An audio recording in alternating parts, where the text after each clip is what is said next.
In tretja stvar,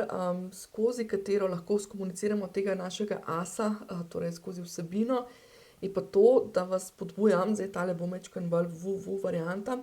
da vas spodbujam, da ne pišete toliko iz uma, kot bolj iz srca.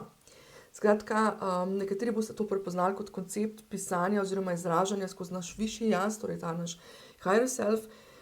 Po domače rečeno, oziroma če to čistko bom rekla, preprosto zapakiram, je pa to, da se vedno vprašamo, kaj bi povedal, kaj bi jaz povedala, če bi utišala svoj ego. Moj ego mi pravi, moj ego me seveda želi zaščititi, želi ohraniti mojo varnost, ne, in reče, ne, Maruša, ti pa danes zdajle ne smeš govoriti o tem, da naj ljudje pišejo iz višjega jaza, ker kaj si bojo pa ljudje mislili, ker nekateri sploh ne bojo vedeli, zakaj to gre,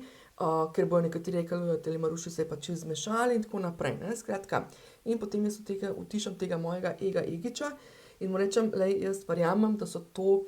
da je to moja dodana vrednost, oziroma ne dodana vrednost, ampak da s tem dodajam vrednost mojim sledilcem oziroma mojim strankam, če jim predam to vsebino in grem in povem iz srca tisto, kar si res želim povedati, in ne samo iz uma tisto, kar je, bom rekla, tista moja strokovnost in tisto, kar jaz vem, ampak tudi tisto, kar nekako, bom rekla, čutim, da je uporabno za vas. Tako da tudi vas spodbujam, da pravzaprav probate pogledati,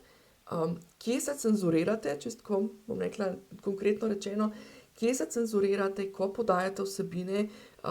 sploh, ko greste, bom rekla, v te marketinške vsebine, kje se morda samo cenzurirate na tej ravni, da